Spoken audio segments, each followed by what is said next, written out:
Retro ಸವಾರಿ ಚಪ್ಪಲಿ ಅಂಗಡಿನಲ್ಲಿ ಹೆಣ್ಮಕ್ಳಿಗೆ ಬೋರ್ಡ್ ಹಾಕಿದ್ರಂತೆ. ಯಾವ ಹೆಣ್ಮಗು 10 ನಿಮಿಷದಲ್ಲಿ ಚಪ್ಪಲಿ ತಗೊಳ್ತಾರೋ ಅವರಿಗೆ 20% ಡಿಸ್ಕೌಂಟ್ ಅಂತ. ಸೂಪರ್. 4.1 ರ್ಯಾಪಿಡ್ ರಾಶ್ಮಿ ಟೈಮ್ ಈಗ 12:32 ಆಗಿದೆ. ಇದೀಗ ರ್ಯಾಪಿಡ್ ರೀಸನ್ಸ್ ನ ಆರ್ಟಿಕಲ್ಗೆ ಟೈಮ್ ಆಗಿದೆ.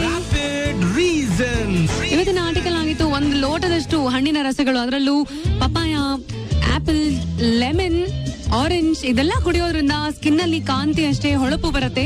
ಇನ್ನು ತರಕಾರಿಗಳಿಗೆ ಬಂದಾಗ ಕ್ಯಾಬೇಜ್ ರಸ ಮತ್ತೆ ಸೊಪ್ಪಿನ ರಸ ಕುಡಿದಷ್ಟು ಸ್ಕಿನ್ ಅಲ್ಲಿ ಹೊಳಪು ಬರುತ್ತೆ. ಸೊ ಲೇಡೀಸ್ ಮುಖಾನ ಆ ಕ್ರೀಮು ಈ ಕ್ರೀಮು ಬ್ಲೀಚ್ ಅಂತ ಬಚ್ಚಲ ಮನೆಗೆ ಹಾಕೋ ಬ್ಲೀಚ್ ತರ ಮಾಡಿಡದೆ ಈ ಹಣ್ಣುಗಳನ್ನ ಕುಡಿರಿ ಅಂತ ಇವತ್ತಿನ ಆರ್ಟಿಕಲ್ ಆಗಿತ್ತು. ಈ ಆರ್ಟಿಕಲ್ ನಿಜ ಆಯ್ತು ಅಂದ್ರೆ ಹೇಳಿದೆ ನೋಡಿ 3 ರ್ಯಾಪಿಡ್ ರೀಸನ್ಸ್ ಗಳು.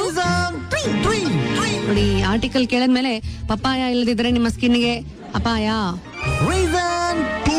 ಆ ಸೂರ್ಯನ ನೋಡಿದ್ರೆ ಅಷ್ಟೊಂದು ಫಳಫಳ ಅಂತ ಹೊಳೆಯುವ ಸೂರ್ಯ ಗ್ಯಾರಂಟಿ ಎಲ್ಲಾ ರಸಗಳನ್ನ ಹೀರ್ತಾನೆ ಇರ್ತಾನಲ್ಲ. ಅಯ್ಯೋ ಅದ್ ಬೆವರಲ್ವಾ? ಓಕೆ, ಒಟ್ಟಲ್ಲಿ ನೀರಿನ ಅಂಶನ ಹೀರಿನೇ ಅಷ್ಟೊಂದು ಹೊಳಿತಾನ ಅವನು ಅಂತ.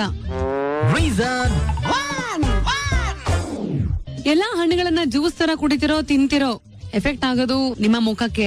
ಐ ಥಿಂಕ್ ಇಷ್ಟೆಲ್ಲ ಕಷ್ಟಪಟ್ಟು ಹೇಳಿದೀನಿ, ನೀವು ಕಷ್ಟ ಏನ್ ಪಡ್ಬೇಕಾಗಿಲ್ಲ. ಹಣ್ಣುಗಳು ತಾನೆ ಅಂಗಡಿ ಹೋಗಿ ತಗೊಂಡ್ ಮನೇಲಿ ಇಟ್ಕೊಂಡು ತಿನ್ನಕ್ ಶುರು ಮಾಡಿರಿ. ಇಲ್ಲಾಂದ್ರೆ 90% ನಾನು ರೇಡಿಯೋನಲ್ಲಿ ಹೇಳುವಂತ ಅಂಶಗಳನ್ನ ನೀವು ಬಲ್ಗಿವಿಲ್ ಕೇಳಿ ಎಡಗಿವಿಲ್ ಬಿಡ್ತೀರಾ. 2 ಕಿವಿ ಒಡಕಾಗ್ತಾರೋರು. ಸೊ ಮೇಕ್ ಶೋರ್ ಒಂದು ನೋಟನ್ನ ಮಾಡ್ಕೊಂಬಿಡಿ, ಇಲ್ಲ ಬರ್ಕೊಂಬಿಡಿ ಬುಕ್ಕಲ್ಲಿ. ಯಾರಿವಳು ಸೂಜಿ ಮಲ್ಲಿ ಕಣ್ಣವಳು. ಮಾಲಾಶ್ರೀ ರವಿಚಂದ್ರನ್ ಅವರು ಅಭಿನಯಿಸಿರುವಂತ ಒಂದೇ ಸಿನಿಮಾ ಅಂತ ನೀವೆಲ್ಲ ಅನ್ಕೊಳ್ತೀರಾ, ಬಟ್ ಸ್ಟಿಲ್ ಅಣ್ಣಯ್ಯದಲ್ಲಿ ಮಾಲಾಶ್ರೀ ಅಭಿನಯಿಸಬೇಕಾಗಿತ್ತು. ಇಬ್ರು ಡೇಟ್ಸ್ ಫುಲ್ ಕ್ಲಾಶ್ ಆಗ್ಬಿಟ್ಟು ಕೊನೆಗೆ ಪ್ಲಾನೇ ಊಸ್ಟ್ ಆಗೋಯ್ತು. ಕೇಳ್ತಾರೆ ನಿಮ್ಮ ರೆಟ್ರೋ ಸವಾರಿ ರ್ಯಾಪಿಡ್ ರಾಶ್ಮಿ ಜೊತೆ.